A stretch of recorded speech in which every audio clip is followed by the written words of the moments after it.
All right. So, super curious as to your thoughts. Did anybody learn anything new? You all knew this. Okay. Kind of. How did it make you feel? Just what?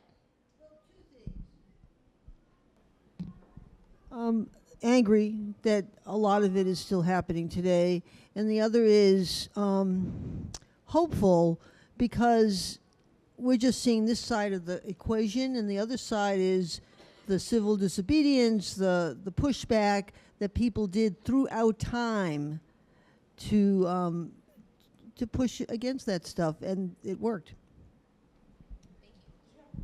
I would just say it's not anything that It's nothing new? nothing to feel great about. Nothing to feel great about. Okay. One of the things that I did not know before I started doing research on this, and I've been researching this topic for quite some time. Are you familiar with the term the Great Black Migration? No. Okay, so the Reconstruction era was a time when newly freed enslaved blacks in America were given rights, basically, and they could keep their own money. They could purchase land. They could run for office. What happened after that was a very swift backlash. Black men, thank you. Appreciate you. Good looking out. So black men could do these things, but what happens typically after you see a surgence in black mobilization is swift and very violent white backlash. And that came in the form of something called Jim Crow. Jim Crow was a set of laws that were intended to oppress black people, specifically black people, and keep them enslaved through the 13th Amendment.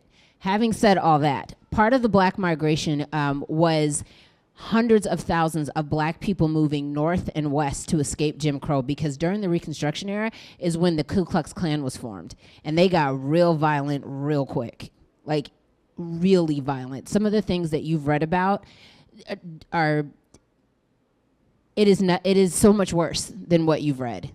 When you start listening to the oral histories and the accounts of what happened, it is horrific when you think about some of the brutality that was experienced.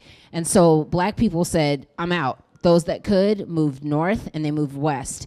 What California did to combat the growing Negro peril, they said, gee whiz, we've got all these black people coming in, they're buying up land, they're playing their jazz music, and they're terrifying us and our and our poor white sensibilities. We need to figure out how to get a handle on this Negro problem. Do you know who they hired to be the LAPD's police force?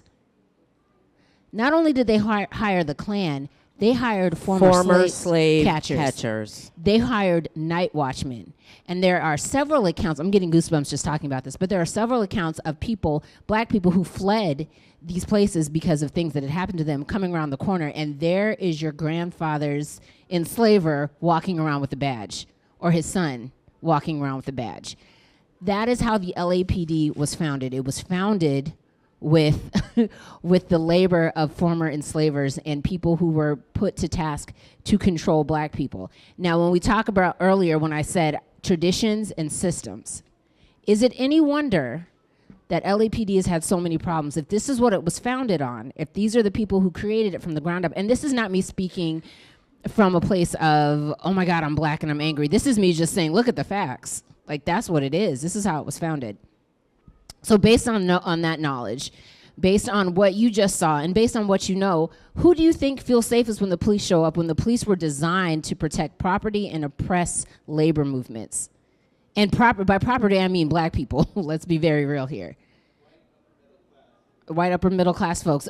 I imagine so. I don't know about you. I don't know about the folks in here, but I know after George Floyd, Ahmaud Arbery, Breonna Taylor, Sandra Bland, when a cop is behind me, I get really uncomfortable on the road. Absolutely, I do. And again, please do not think that this is us bashing police. I am telling you the truth. I'm giving you what it is. So I would just like to add that if a system is grounded in something that is inherently unjust, right? And you are a servant of that system, there is no way for you to be just, right? So a police officer that is operating in a system that is inherently, when it started, basically to protect property and oppress certain people, you are a servant of something that is oppressive. Yes, And ma'am. so that is not necessarily, yes, there's all bad apples, but that is not necessarily inherently that police officer's fault, right? You're enforcing a system that's fucked up. I You would, can bleep that, sorry. I would also like to say, and I saw your hand, I'm coming right back to you. That statement, one rotten apple, there's always a bad apple. There's bad apples. We talk about bad apples. What we don't do is finish that. One rotten apple does what? It spoils the whole bunch. And it's really, it's incredible to me how often that last part of the phrase is left off. And if you have one bad apple and I come to your house and you're like, oh yeah, no, Shimon, eat that other apple next to it. Girl, go to hell. I am not eating that rotten apple or its neighbor. I had a question. What do we still have in Anchorage another resource of like community protection or mental health intervention that we can call instead of the police? Because I don't call the police. Like, don't call them, you know? Yeah, we do, but it works in concert with the police. So the fire department has the mental crisis unit or something like that. But you have to call 911 and ask for it. So if you just call them and say, hey, like I need some help for something, the dispatcher decides whether they're going to dispatch an AFD unit or APD's unit, because there's both functioning simultaneously. So you could end up with an AFD unit, which is a firefighter paramedic and a mental health clinician, or you could end up with a cop and a mental health clinician. So Thank you. Oh, mostly, yeah. I will add, though, as I say, as somebody who works with victims, which means I also work with law enforcement and the court system every day. The only people that can actually call the crisis team are APD officers here. They are the ones who would, if they get on scene and they feel like a crisis team is needed, then they will request that, which they can request from the dispatcher. That's not the way the system is supposed to be. The way that she said is how it is supposed to be. But I do know somebody who worked on the crisis team for almost a year, quit, and that was one of her reasons for that, is that it was not following its own policy, and that they were often sent out to handle like people who are houseless and had like disruptive issues. And it wasn't necessarily a mental health issue. It was more of, you know, like maybe an intoxication issue or something. And that she wasn't really sent out to help people in crisis situations. And it all ended up being, if that APD officer felt that that was necessary, and it just seemed that they only felt it was necessary, in her opinion, it was necessary when it was a situation they didn't want to handle themselves. But policy-wise, the dispatcher should be able to allow a crisis team person to come out, but I don't ever see that happening. I will add that that system is very broken, right? We have a lot of the elements of what you're talking about, like a cohesive system where you call 911 and you are dispatched to the help that you need.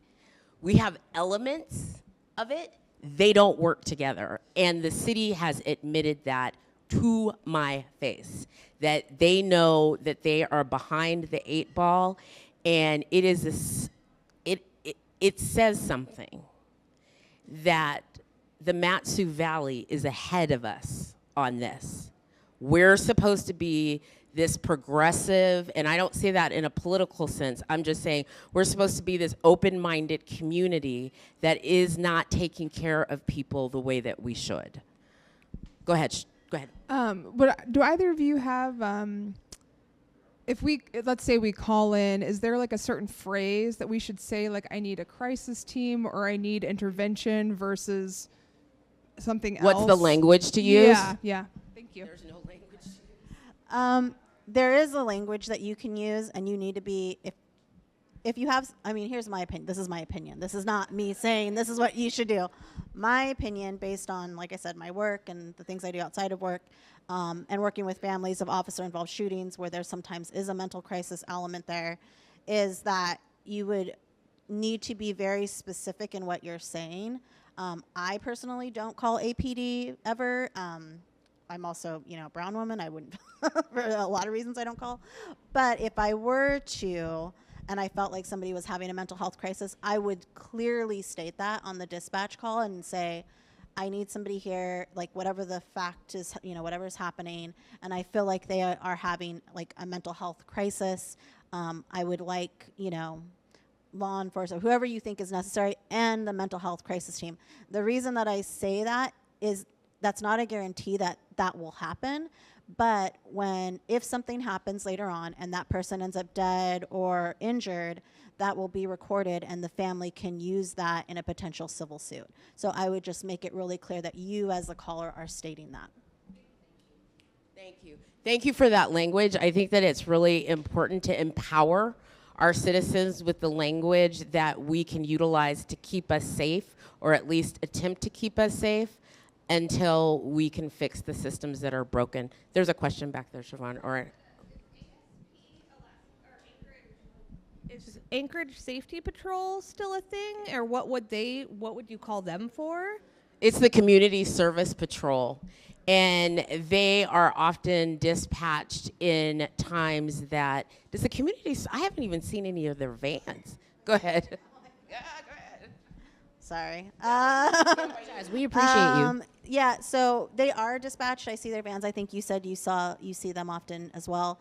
They mainly, to what I see, it's people who they feel are under the influence. I see them. I live on the east side, so we have quite a bit of like camps and places where people kind of hang out. There's a one spot by Walmart where I see them like every time I go to Walmart, their van. I don't know exactly like what they're doing there. A lot of times people are kind of like sleeping, on the ledge area. I imagine they're maybe checking up on them. I don't know. So they are around, but they're mainly looking at somebody who is unsafe. Yeah, like if somebody's passed out, I kind of honestly, as I've watched them, because I kind of have watched them because I go to Walmart often for pickup orders, it seems like they actually know the people that hang out there, which is interesting because I actually come from Los Angeles. That's where I was raised. And it reminds me kind of like what the community policing that I grew up in, where they may have developed relationships a little bit with those people because they're in that area often. And they seem to kind of go out, and I see them handing out things, and I don't know if that's maybe just that van who's always there or if that's the norm, because I don't think that's what they're supposed to be doing, or that's not what I've been told. But it's really just for situations of people who are houseless is mainly what they use them for. And if somebody is not, so a mental health crisis can happen in a number of situations, of course. So the Community Service Patrol, as long as someone's not too combative and they're just maybe lost, or they're kind of like lost, or a little bit verbally combative but not combative, the Community Service Patrol can pick them up as well. They also carry Narcan around with them. So that's another thing that they do. And you can call them directly. Anybody can. Thank you.